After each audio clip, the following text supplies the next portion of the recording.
All right, so we're going to take a look at the phenomenon I just spoke to you about, the hammer-on, and it is a unique way of harmonizing, and you can use it with various instruments. Guitar players claim that guitar players invented it, and piano players claim that piano players invented it, and so who knows? It doesn't really matter. It's pretty common in country music, particularly on the piano. The signature sound of the hammer-on technique is a Floyd Kramer, who many, many years ago made it a popular song called "The Last Date," which goes something like this.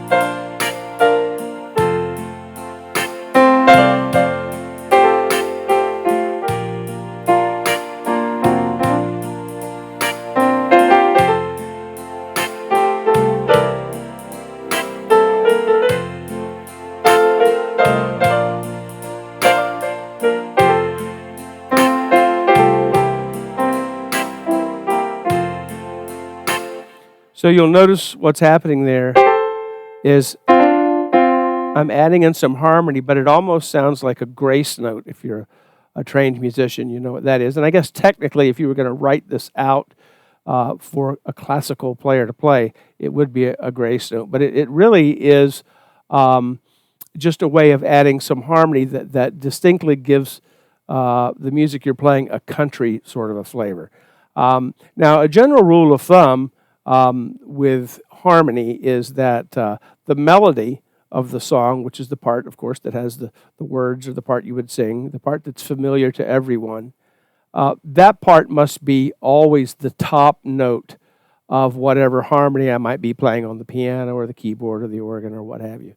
But in this case, we can add the hammer-on harmony. When hammer-on is a type of harmony, you will be adding notes above the melody. So if I were going to play something like Mary Had a Little Lamb, and the melody, of course, in the key of C is...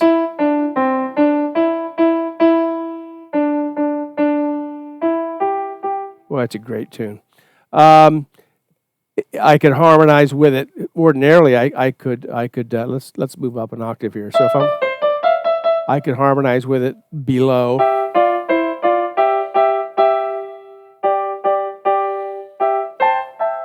Like that somehow.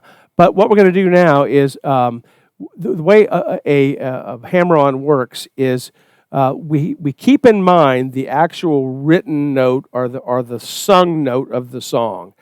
So the first syllable, the first note of Mary Had a Little Lamb in the key of C is going to be E. The harmony I'm going to add is going to be above the E, which kind of breaks our rule about harmony. So, however, it's not just adding that note. It's not going to be.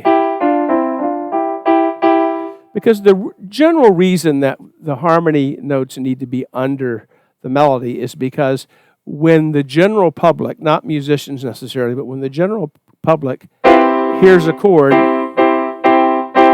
like that, if I were to play that for someone who has no musical background and say, sing that, they would most likely sing the C, believing that that's, not understanding there's three notes there, but they hear the top note as the primary note. However, in a hammer-on, I'm going to play above the opening E note in Mary Had a Little Lamb. But instead of playing just, the note that I'm playing above it is the next note in the chord up, because we want it to match. We don't want to do that. So we know in a C chord, the next note up is a G. So instead of just playing that harmony note, what I'm going to do is I'm going to intentionally play the wrong melody note first.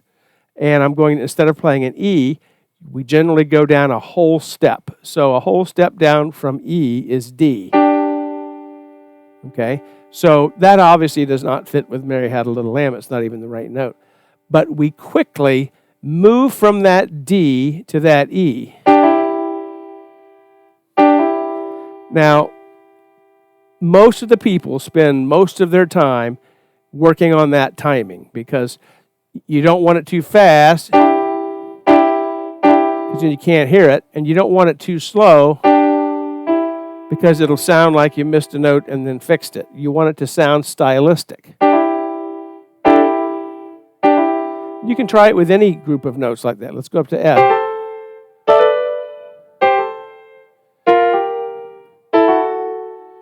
Okay, so,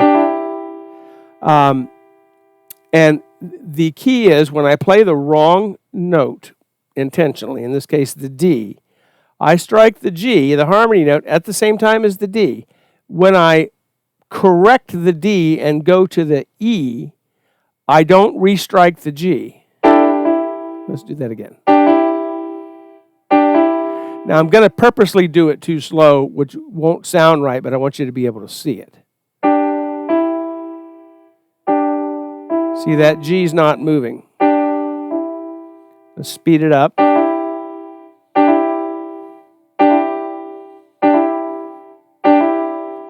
Okay, now the challenge will be, it looks easy, and it really is easy once you get the hang of it, is you're going to want to restrike that G. That's not the way it goes.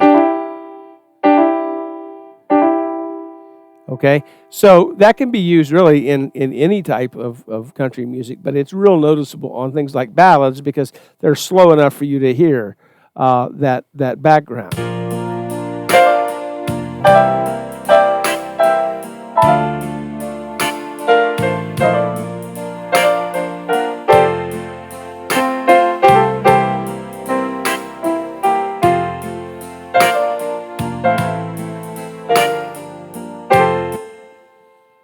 So, a couple of words of advice about the hammer-on. Don't overuse it. It's good every few... And that song, it's sort of historically played with a lot of hammer-ons. But if you just throw one in once in a while, it'll give that country flavor to your music. Let me give you another example. Okay, so if I take a medium-tempo country background, I can get the same effect.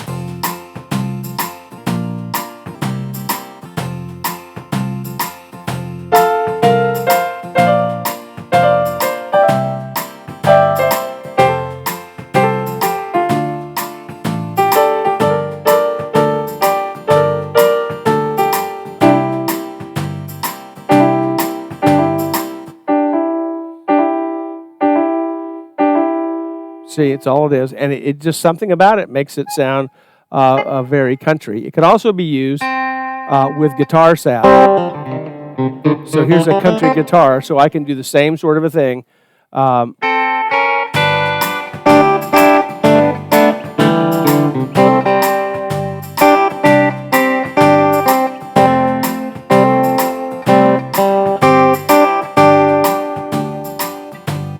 That will settle the argument with the guitar players that it's not just a piano thing.